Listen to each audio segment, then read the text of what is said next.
Laut Cina Selatan sehingga kini menjadi kawasan isu pertikaian antarabangsa yang melibatkan beberapa negara Asia Tenggara termasuk negara China. Dianggap sebagai kawasan perairan yang paling banyak berlakunya tuntutan sepadan. Salah satu kes unik melibatkan kawasan Laut Cina Selatan berkait dengan sebuah gugusan kepulauan yang digelarkan di peringkat antarabangsa sebagai Kepulauan Natuna. Apa yang menarik mengenai kepulauan ini ialah kedudukannya sebenarnya terletak dalam garisan geografi Malaysia, tetapi ia diisytiharkan sebagai salah satu jajahan kerajaan Indonesia. Yes, Assalamualaikum warahmatullahi wabarakatuh. Bosku semua, welcome back to my channel Iwan Project. Terima kasih sudah menonton video-video kita. Jangan lupa untuk klik tombol subscribe dan like jika Anda suka, dan share jika Anda merasa info-info ini bermanfaat ya. Ia boleh diibaratkan sekiranya satu garisan lurus dilukis di atas peta dari Terengganu ke Sarawak, garisan itu pastinya akan melintasi Kepulauan Natuna. Inilah yang menimbulkan banyak persoalan bagaimana pulau itu diserahkan kepada negara Indonesia. Kepulauan Natuna adalah gugusan kepulauan yang berselerakkan di tengah-tengah Laut Cina Selatan yang memisahkan semenanjung Malaysia, Sabah dan Sarawak. Ia terletak lebih kurang 450 km di utara Pulau Singapura. Pulau terbesar di dalam gugusan Kepulauan Natuna adalah Pulau Serindit atau nama lainnya Pulau Bungguran. Nama antarabangsa yang diiktiraf bagi Pulau Bungguran ialah Natuna. Walaupun dikatakan terpencil, Kepulauan Natuna terletak di kawasan laluan utama perdagangan antara Asia Timur dan Asia Barat. Jadi dalam video kali ini, kita akan melihat bagaimana Kepulauan Natuna boleh menjadi milik Indonesia. Teruskan menonton. Selepas penubuhan negara Republik Indonesia pada 17 Ogos 1945, iaitu kira-kira 10 tahun selepas kemerdekaan mereka, pemerintah Indonesia mengambil keputusan untuk membesarkan garis sempadan lautan mereka daripada jarak 3 batu nautika kepada 12 batu nautika, dan ini mengambil kira garis sempadan keseluruhan kepulauan negara itu. Diisytiharkan secara rasmi dalam Deklarasi Juanda pada 12 Disember 1957. Deklarasi itu merupakan deklarasi yang mengubah cara garis pada negara-negara antarabangsa yang dilukis ketika itu. Tindakan ini mendapat tentangan beberapa negara barat termasuk Jepun.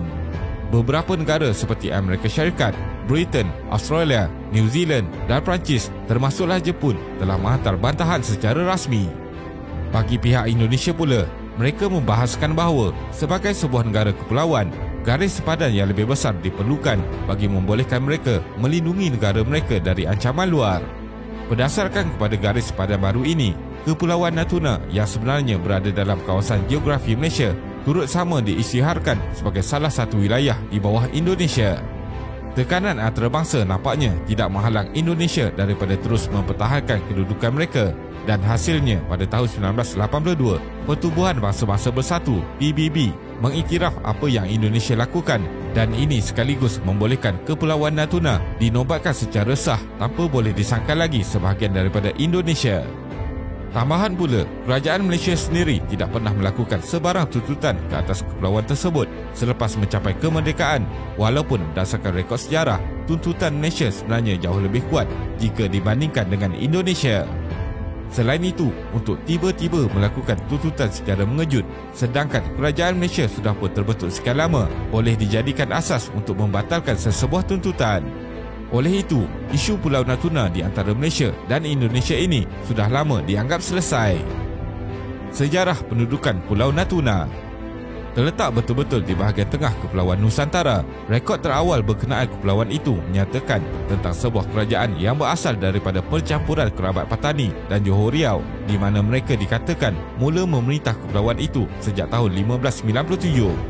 Menurut sejarah, pemerintah pertama Natuna bernama Datuk Kaya dan berikutan hubungannya dengan kerajaan-kerajaan Melayu di semenanjung Tanah Melayu. Kegiatan ekonomi antara Natuna dengan kerajaan yang ada ketika itu berjalan rancak. Selepas kedatangan penjajah Belanda dan British yang melakukan pelbagai masalah, Kepulauan Natuna ini mula dipecah-pecahkan. Walaupun secara geografinya, kepulauan itu lebih hampir dengan Malaysia berbanding Indonesia, kerajaan Indonesia yang terbentuk lebih awal berjaya mengisytiharkan kepulauan itu milik mereka. Ada juga yang berpendapat kerajaan Malaysia memilih untuk berdiam diri daripada menimbulkan satu lagi perbalahan baru dalam usaha untuk memulihkan hubungan kedua-dua negara. Pada tahun 2018, jumlah populasi Natuna adalah seramai 76,968 orang dengan 85.27% datang daripada keturunan Melayu, 6.34% Jawa, 2.5% Tionghoa dan selebihnya pecahan orang Minangkabau, Batak, Bugis, Banjar dan lain-lain. Manakala 96.82% penduduk Kepulauan Natuna mengamalkan cara hidup Islam dengan hanya 2.8% yang beragama Kristian Katolik, Protestan dan Buddha. Selain itu, pertuturan mereka juga menggunakan bahasa Melayu yang sangat mirip dengan dialek pertuturan orang Terengganu di Malaysia. Ini menunjukkan pengaruh kerajaan Patani yang sangat kuat dalam masyarakat kepulauan tersebut seperti yang tertulis dalam sejarah awal Kepulauan Natuna. Pulau Natuna kaya dengan hasil bumi. Berpusatkan Kota Ranai sebagai ibu negerinya, Kepulauan Natuna terdiri daripada sekitar 154 buah pulau yang terletak di barat laut Pulau Borneo dan 27 daripadanya berpenghuni. Dua pulau terbesar di Kepulauan Natuna adalah Pulau Bungguran dan Pulau Serasan. Disebabkan menjadi salah satu lokasi pertikaian di antara kerajaan Indonesia dan kerajaan China ketika ini, gugusan kepulauan ini diidamkan kerana mempunyai lokasi yang sangat kaya dengan hasil minyak dan gas serta sumber tangkapan laut yang mewah. Salah sebuah telaga minyak telah ditemui di mana ia kini dinamakan sebagai Telaga Minyak Natuna Timur, menempatkan simpanan minyak mentah dianggarkan jutaan tong secara keseluruhannya. Bagi memastikan kedaulatan Indonesia tidak dicabar di kawasan tersebut, kebanyakan peta Indonesia akan melabelkan kawasan lautan yang terletak di utara Natuna sebagai Lautan Natuna. Walaupun begitu, usaha kerajaan Indonesia untuk mendesak PBB mengiktiraf lautan tersebut dengan nama yang telah diberikan itu nampaknya masih belum berhasil. Jadi, sehingga hari ini, nama Lautan Natuna itu hanya wujud dalam peta orang Indonesia sahaja, tetapi tidak bagi peta di negara-negara lain di seluruh dunia. Bagaimana Pulau Natuna menjadi milik Indonesia?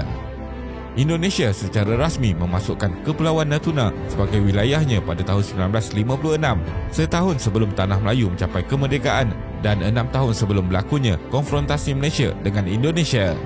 Tanah Melayu pada ketika itu masih lagi diperintah British dan belum lagi menjadi sebuah negara berdaulat bagi menuntut ketuanan ke atas Kepulauan Natuna. Walaupun Tanah Melayu mencapai kemerdekaan pada tahun 1957 dan menjadi Malaysia pada tahun 1963, konfrontasi Malaysia-Indonesia yang berlaku pada tahun 1962 hingga 1966 berkemungkinan telah mengalih pandangan pemerintah Malaysia pada ketika itu yang lebih menumpukan untuk menamatkan konflik dengan Indonesia. Manakala Indonesia pula memerlukan Kepulauan Natuna supaya garis kepulauan dapat dilukis, menghubungkan pulau-pulau di dalam Indonesia bagi mencipta sebuah lingkungan laut kepulauan bagi memenuhi hasratnya menjadi sebuah negara kepulauan berdasarkan Undang-Undang Laut Antarabangsa. Oleh itu, besar kemungkinan teori untuk menamatkan konfrontasi dan berbaik-baik dengan jiran serumpun, isu tuntutan kedaulatan ke atas Kepulauan Natuna mungkin tidak menjadi keutamaan pemerintah Malaysia pada ketika itu. Sehingga kini, Malaysia mengiktiraf kedudukan Kepulauan Natuna sebagai sebuah wilayah dalam negara Kepulauan Republik Indonesia. Di bawah konsep undang-undang antarabangsa, sesebuah wilayah itu boleh diperolehi oleh sesebuah kerajaan atau kuasa pemerintah melalui 4 cara, iaitu perluasan wilayah melalui cara semula jadi, penyerahan wilayah dan prescription. Prescription merujuk kepada tindakan sebuah negara yang menzahirkan kedaulatan dengan cara mengamalkan penguasaan ke atas wilayah tertentu tanpa dibantah oleh negara-negara lain. Berdasarkan fakta ini, boleh dikatakan bahawa Indonesia telah menguasai Pulau Natuna selama 56 tahun tanpa bantahan dari Malaysia sejak tahun 1956. Oleh yang demikian, adalah sukar untuk bagi Malaysia menuntut hak kedaulatan ke atas Kepulauan Natuna walaupun berdasarkan fakta geografi dan sejarah, Kepulauan Natuna memang mempunyai pertalian yang kuat dengan negeri-negeri di Semenanjung Melayu. Tuntutan kerajaan China terhadap Pulau Natuna. Berdasarkan kepada garis yang dinamakan sebagai Nine Dash Line, kerajaan China pada ketika ini melakukan tuntutan ke atas Kepulauan Natuna. Garis sempadan itu diperkenalkan pada tahun 1947 dan ianya sentiasa dikemaskini berdasarkan kepada takrifan kerajaan China dan kerap kali menjadi punca perbalahan antara China dan negara-negara lain. Dalam satu insiden pada tahun 1993, delegasi dari China dilihat sengaja menggunakan peta yang diubah memasukkan kawasan Kepulauan Natuna dan kawasan sekitarnya sebagai sebahagian daripada wilayah China, iaitu mirip dengan peta asal Nine Dash Line yang diperkenalkan pada tahun 1947. Tindakan itu mendapat reaksi kerajaan Indonesia yang seterusnya meminta penjelasan. Melihat kerajaan China yang berdolak-dalih, Indonesia memilih untuk menambah bilangan pesawat penggempur di Natuna serta menambah jumlah populasi di situ. Selain itu, syarikat cari gali gas juga digalakkan untuk melabur dan membuka telaga-telaga minyak serta gas baru di Natuna bagi membolehkan Pulau Natuna dilindungi daripada penguasaan China. Pada tahun 1995, perbincangan bagi menamatkan krisis itu nampaknya gagal dicapai dan tentera Indonesia juga telah memberikan reaksi negatif terhadap tindakan tarik tali China yang bertindak mencabar kedaulatan Indonesia di kepulauan itu. Selepas kerajaan Suharto dijatuhkan, usaha memperbaiki hubungan Indonesia dengan China, khasnya berkaitan dengan isu tersebut, diteruskan. Kerjasama dan perjanjian berjaya dicapai di antara kedua-dua negara pada tahun 2005 dan sekaligus berjaya meredakan ketegangan yang berlaku antara kedua-dua negara. Namun begitu, pada tahun 2009, China sekali lagi melakukan tuntutan kepada PBB ke atas beberapa kepulauan yang menjadi rebutan, dan ini sebenarnya menunjukkan yang agenda China di Laut China Selatan sebenarnya masih belum selesai. Pada tahun 2021, China mengarahkan Indonesia untuk menghentikan sebarang proses cari gali minyak dan gas asli di wilayah maritim yang kedua-dua negara menganggap sebagai milik mereka.